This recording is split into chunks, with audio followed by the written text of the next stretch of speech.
हिंदू हृदय सम्राट बाळासाहेब ठाकरे ये नाम महाराष्ट्र की मुंबई की एक पहचान है। जब भी मुंबई को याद किया जाता है तो हिंदू हृदय सम्राट बाळासाहेब ठाकरे को भी याद किया जाता है। ये नाम किसी पहचान का मोहताज नहीं, बल्कि बाळासाहेब ठाकरे के नाम के बिना मुंबई अधूरी सी लगती है। लेकिन क्या आप जानते हैं कि महाराष्ट्र में हिंदू हृदय सम्राट बाळासाहेब ठाकरे आपला दवाखाना की स्थापना कब हुई? इस दवाखाने यानी अस्पताल में मरीजों का इलाज कैसे मुफ्त में किया जाता है और अभी वर्ष 2025 में कितने अस्पताल शुरू हो चुके हैं और इसका सबसे ज़्यादा लाभ किसे मिल रहा है? तो आइए हम आपको थोड़ा इतिहास भी बताते हैं। आप सोच रहे होंगे कि इतिहास जानकर हमें क्या मिलेगा, लेकिन ये जानना बहुत ज़रूरी है कि हिंदू हृदय सम्राट बाळासाहेब ठाकरे के नाम से राज्य में चल रहे इन अस्पतालों में वाकई मरीजों को सेवा मिल रही है या फिर केवल अधिकारी मेवा खा रहे हैं। जी हाँ दोस्तों, शुरुआत होती है हिंदू हृदय सम्राट बाळासाहेब ठाकरे आपला दवाखाना। इसकी शुरुआत वर्ष 2022 और 23 में मुंबई महानगर पालिका की धरती से कुल 155 अस्पतालों के साथ की गई थी।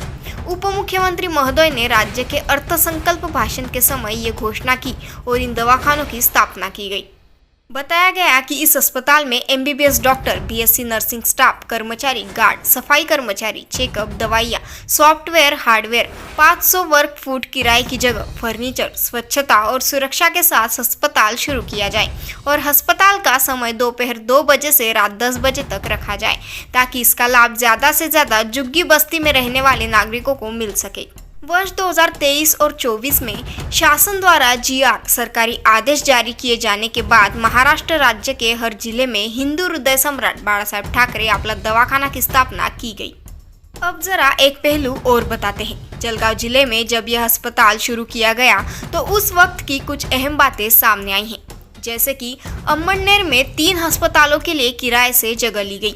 एक अस्पताल चलाने के लिए मीराबाई महाजन मालीवाड़ा अम्मनेर निवासी से 1 महीने के 18,000 रुपये किराए से जगह ली गई, जिसकी 11 महीने की कुल कीमत होती है 1,98,000 रुपये। वहीं अम्मनेर में दूसरी जगह पर 20,000 रुपये महीने से जगह ली गई, जिसका 11 महीने का टोटल करे तो 2,20,000 रुपये होता है।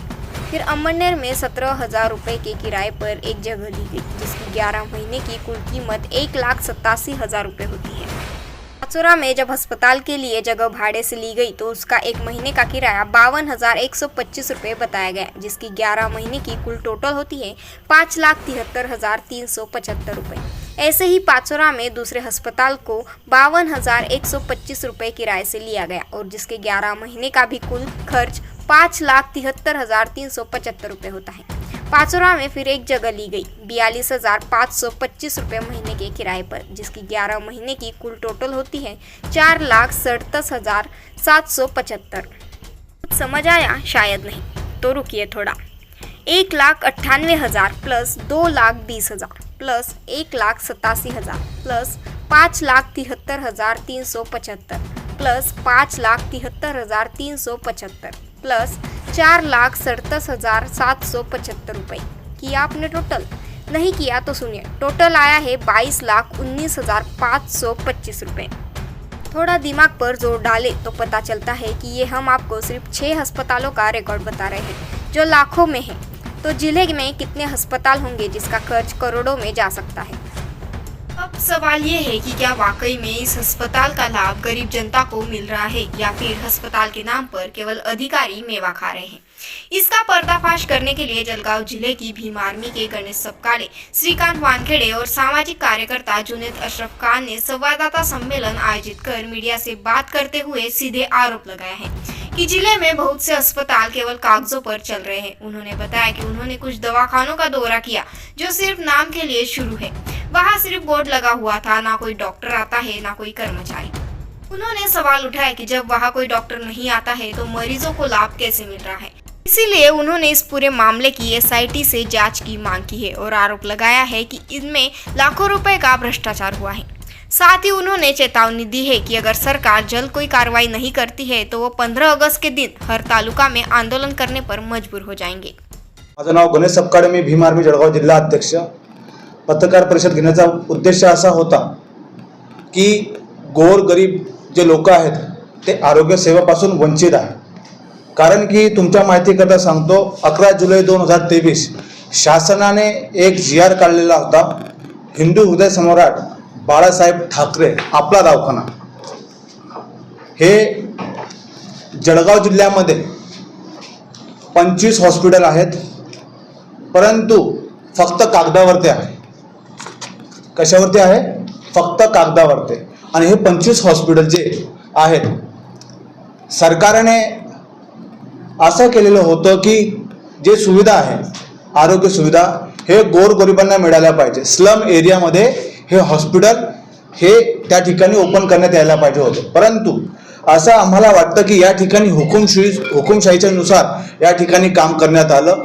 स्लम एरियात न देता या लोकांनी हॉस्पिटलचे जे उभारणी आहे, भाडेतत्वावर जे हॉस्पिटल घेतलेले आहेत, हे शहरी भागामध्ये त्यांच्या हुकुमशाहीच्या नुसार त्यांनी त्या ठिकाणी हॉस्पिटल फक्त नावाकरता बोर्ड लावून त्या ठिकाणी या लोकांनी केलेले आहेत.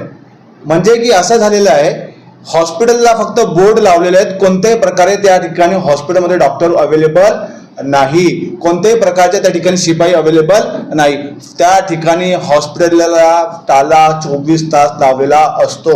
नियमानुसार 2 ते 10 दुपारी 2 ते 10 वाजेच्या दरम्यान हे हॉस्पिटल ओपन असलं पाहिजे.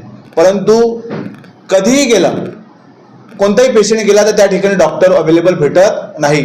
या ठिकाणी आम्हाला असं वाटतं की गोरगरिबांसोबत या ठिकाणी अन्याय होत आहे. या गोरगरिबांना आरोग्य सेवा संदर्भामध्ये कोणत्याही प्रकारचा लाभ भेटत नाही. शासनाने चांगली उपक्रम राबवलेला होता की गोरगरिबांना लाभ भेटायला पाहिजे, कारण की आर्थिक परिस्थिती गोरगरिबांची खूप बिकट असते. ते शहरी भागामध्ये मोठ्या हॉस्पिटलमध्ये जाऊन खर्च करू शकत नाही. शहरी भागामध्ये चांगल्या डॉक्टरला आपण जर का बघितलं तर खूप मोठी फीज आहे, लोक आकारतात. परंतु गोरगरिबांकरता फक्त 5 किंवा 10 रुपयामध्ये हे कोणत्या तरी फॉर्म भरून त्या ठिकाणी गोरगरिबांना त्या ठिकाणी हॉस्पिटलमध्ये उपचार होत असतो. परंतु आमच्या माहितीकरता आम्ही माहिती केलेली आहे, आमच्याकडे पुरावे आहेत, अशा पद्धतीचे पुरावे आहेत की जेव्हाही गेले त्या ठिकाणी फक्त हॉस्पिटलचे बोर्ड लावलेले आहेत, त्या ठिकाणी हॉस्पिटल बंद दाखवलेले, पूर्ण हॉस्पिटल बंद आहे. या ठिकाणी हिंदू हृदय सम्राट बाळासाहेब ठाकरेचा या ठिकाणी अपमान केला जात आहे. त्यांच्या नावाचा अपमान करण्यात येत आहे. त्यांच्या नावाचं हॉस्पिटल या ठिकाणी ओपन केलं, या ठिकाणी अपमान त्या ठिकाणी करण्यात येत आहे. तर या ठिकाणी आमची अशी मागणी तुमच्या माध्यमातून आम्ही तुमच्या माध्यमातून या समोर ठेवतोय की या ठिकाणी अशा पद्धतीचं 25 हॉस्पिटल जर का केले, तुम्ही बघा फक्त 25 हॉस्पिटल नाही, करोडोचा भ्रष्टाचार या ठिकाणी दाखवण्यात आलेला आहे. 25 हॉस्पिटल, एका हॉस्पिटलला या ठिकाणी शासनाने 3 लाख रुपयाची मंजुरी दिलेली आहे. किती लाख? 3 लाख रुपये.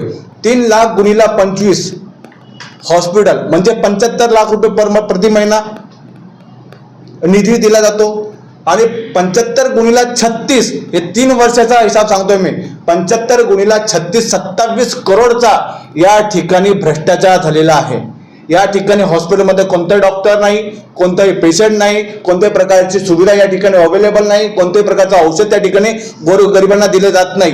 म्हणजे आम्ही फक्त नावाने 3 लाख रुपये बोलतो, परंतु वरतून जर निधी हे जर का पास करत असतील तर हे खूप मोठा भ्रष्टाचार, खूप मोठा रॅकेट या ठिकाणी आम्हाला आढळून आलेला आहे. म्हणून SITच्या माध्यमातून या ठिकाणी योग्य ती चौकशी करण्यात यावी. आणि असं आम्हाला वाटतं की याच्यामध्ये मुख्य आरोपी असं वाटतं की सचिन भायेकर या साहेबांवर मुख्य आरोप आमचा त्यांच्यावरती, कारण की त्यांच्या निर्देशामध्ये हे सर्व काही आहे आणि यांनी या गोष्टीवर कोणत्या प्रकारचं दुर्लक्ष केलेलं आहे. आणि असं वाटतं की या भ्रष्टाचारामध्ये ते मुख्य आरोपी असं आम्हाला वाटतं. म्हणून आमच्या SITच्या माध्यमातून त्यांच्यावरती गुन्हा दाखल करण्यात यावा, त्यांच्यावर योग्य ती कारवाई करण्यात यावी, त्यांच्या प्रॉपर्टीची चौकशी करण्यात यावी, अशी आमची या ठिकाणी मागणी आहे. जर का या कोणत्या प्रकारचे जर का ह्या सचिन भायेकर व त्यांचे जे सहकारी आहेत त्यांच्यावर कोणत्याही प्रकारची चौकशी लागत नाही, कोणत्याही प्रकारची कारवाई होत नाही, तर येणाऱ्या 15 ऑगस्टला भीम आर्मी भारत एकता मिशनच्या माध्यमातून आम्ही पूर्ण जळगाव जिल्ह्यामध्ये टोटल जळगाव जिल्ह्यामध्ये 15 तालुक्यामध्ये आम्ही भव्य आणि खूप मोठं आंदोलनाची आम्ही या ठिकाणी भूमिका घेणार आहे. कारण की या ठिकाणी गोरगरिबांसोबत अन्याय होत आहे. गोरगरिबांना जे दिलेल्या सुविधा आहे त्यांच्यापासून वंचित ठेवण्यात येत आहे. म्हणून आमची अशी अपेक्षा आहे की त्यांच्यावर योग्य ती कारवाई करण्यात येईल, अशी आम्ही भूमिका ठेवलेली आहे. दिवसापासून या संदर्भात जे जळगाव जिल्ह्यामध्ये नव्हे तर महाराष्ट्रामध्ये हिंदू हृदय सम्राट बाळासाहेब ठाकरे आपल्या दवाखान्याची सुरुवात करण्यात आलेली होती. जसंच की आता सांगितण्यात आलेलं आहे की 11 जुलै 2023 रोजी हे परिपत्रक आलेलं होतं, GR आलेला होता शासनाचा आणि त्या GR अनुसार संपूर्ण महाराष्ट्रामध्ये तसेच जळगाव जिल्ह्यामध्ये हे उपकेंद्र सुरू करण्याचं सांगितलेलं होतं.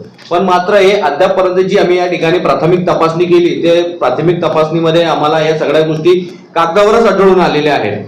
जसे की सांगण्यात आलेलं होतं की दुपारी 2 ते रात्री 10 वाजेपर्यंतची या ठिकाणी शासनानं वेळ ठरवलेली होती आणि त्याच्यामध्ये 5 कर्मचारी नियुक्त करण्याचे देखील आदेश दिलेले होते. जसे की एक MBBS डॉक्टर, BMS डॉक्टर, त्याचबरोबर नर्सिंग, 12वी सफाई कर्मचारी आणि एक गार्ड, अशा 5 लोकांची नेमणूक करण्यात आलेली होती. पण मात्र ते सुद्धा देखील कागदावरच दाखवण्यात आलेले आहे. वास्तविक परिस्थितीमध्ये या सगळ्या गोष्टी बंद आहेत.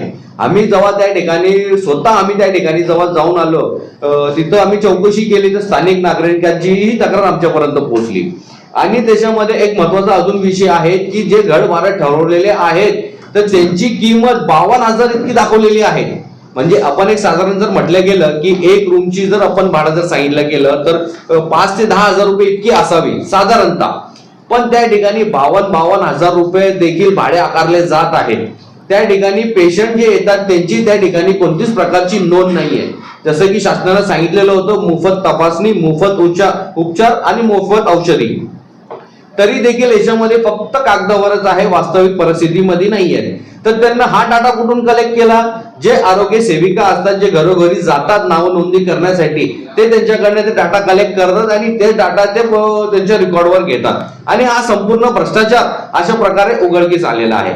आम्ही जेव्हा प्रत्येक ठिकाणी जेव्हा आम्ही गेलो, यावल असेल, त्याचबरोबर भुसावळ असेल, एरंडल असेल, पाचोरा असेल, धरणगाव असेल, आम्ही जिथपर्यंत आमची शक्य झालं आम्ही तिथपर्यंत पोहोचलो आणि हे सर्व फोटोकॉपी आम्ही ते काढून आणलेले लोकेशनचे हे आम्ही तुमच्यापर्यंत हे सादर करणार आहोत. हे जे संपूर्ण डाटा जे आमच्याकडे आहेत हे आम्ही सर्व पत्रकार बांधवांना देणार आहोत. आमची अशी मागणी आहे की या संपूर्ण मागे याचं मागचं उद्देश काय होता आणि याच्यामध्ये सर्वात मुख्य जर आम्ही मानतो की जे जळगाव जिल्ह्याचे जिल्हा आरोग्य अधिकारी आहे डॉक्टर सचिन बायकर हे आहे. तर याच्या कारण असं आहे की यांच्या निदर्शनामध्ये, यांच्याच नियंत्रणामध्ये हे सगळं भ्रष्टाचार सुरू आहे. यांना कधी केंद्राला जाऊन तपासणी केली का? त्या ठिकाणी त्यांचे जे पुस्तक आहेत त्या पुस्तकाची तपासणी केली का? आता प्रकारचं असं कोणतंच पुस्तक त्यांनी तपासणी केली नाही. त्या ठिकाणी जी भरती झालेली होती तेही बोगस पद्धतीने झालेली होती. या भरतीची प्रक्रिया अशी होती की एक समिती नेमणूक करायची होती आणि त्या समितीच्या माध्यमातून ही भरती करायची होती. पण मात्र अशी कोणतीही समिती गठीत करण्यात आलेली नाहीये. स्वतःच्या कॅबिन मध्ये ही भरती प्रक्रिया पार पाडण्यात आलेली आहे. याचं सुद्धा आम्ही जेव्हा माहिती अधिकारा अंतर्गत बऱ्यापैकी आम्ही माहिती मागवलेली होती, पण आम्हाला माहिती देण्यास भरपूर टाळाटाळ केला. जी माहिती आमच्या समोर पोहोचली ती माहिती आम्ही तुमच्यापर्यंत सादर करणार आहोत. अजून एक महत्वाचा विषय असा आहे याच्यामध्ये की जे बॉन्ड करार होतो संबंधित लिहून देणारे आणि लिहून घेणारे घरमालक आणि तालुका वैद्यकीय अधिकारी, याच्यामध्ये तालुका वैद्यकीय अधिकारी तेवढेच दोषी आहेत. कारण की त्यांना जे बॉन्ड केलेलं आहे ते बॉन्ड 12व्या महिन्यामध्ये घेतलेले आहे 16 डिसेंबर 2024 रोजी आणि त्याचा करार मागच्या 6 महिन्याचा दाखवलेला आहे. ते पण पुरावे आमच्याकडे आहेत. तर असे संपूर्ण भ्रष्टाचार या योजनेमार्फत होत आहे. जसे की सर्वसामान्य जनतेसाठी जी योजना काढली घेण्यात आलेली होती की हिंदू हृदय सम्राट बाळासाहेब ठाकरे आपला दवाखाना, या महाव्यक्तींच्या नावाखाली असं भ्रष्टाचार या ठिकाणी या संबंधित अधिकाऱ्यांनी आणि त्यांच्या सहकार्याने केलेला आहे.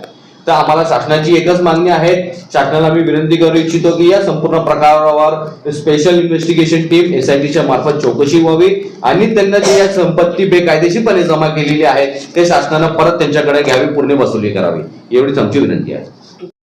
म्हणजे वंचित ठेवलेल्या गोरगरिबांना न्याय मिळाला पाहिजे व शासनाच्या समोर ह्या गोष्टी यायला पाहिजे. याच्याकरता आम्ही रात्रंदिवस मेहनत केलेली आणि तुमच्या माध्यमासमोर तुम्हाला आणलेलं आहे. तर अशी विनंती आहे तुमच्या माध्यमातून की प्रचार प्रसार व्हायला पाहिजे आणि जेही याच्यामध्ये दोषी असतील त्यांच्यावर योग्य ती SITच्या माध्यमातून योग्य ती कारवाई व्हायला पाहिजे. कारण की हा जो मुद्दा होता खूप मोठा मुद्दा आहे. वंचित ठेवलेला आहे म्हणजे की गोरगरिबांना वंचित ठेवलेलं आहे त्यांच्या प्रकृतीपासून. म्हणजे जर का हे चांगली सुविधा या ठिकाणी हॉस्पिटलची सुविधा गोरगरिबांना मिळाली असती तर मला असं वाटतं की मिळाली असती तर ते बाहेर जाऊन उपचार केला नसता. परंतु या ठिकाणी उपचारापासून वंचित ठेवलेलं आहे. म्हणून विनंती आहे की योग्य ती आपण शासनाद्वारे आमची विनंती आहे की योग्य ती कारवाई यांच्या माध्यमातून व्हायला पाहिजे. आतापर्यंत आम्ही 2 लोकांना तक्रार दिलेली आहे, जिल्हाधिकारी, मुख्य कार्यकारी मॅडम यांनाही आम्ही तक्रार केलेली आहेत आणि जिल्हा अधीक्षक साहेब यांना पण आम्ही तक्रार केलेली आहे की या संपूर्ण गोष्टीची चौकशी होणार.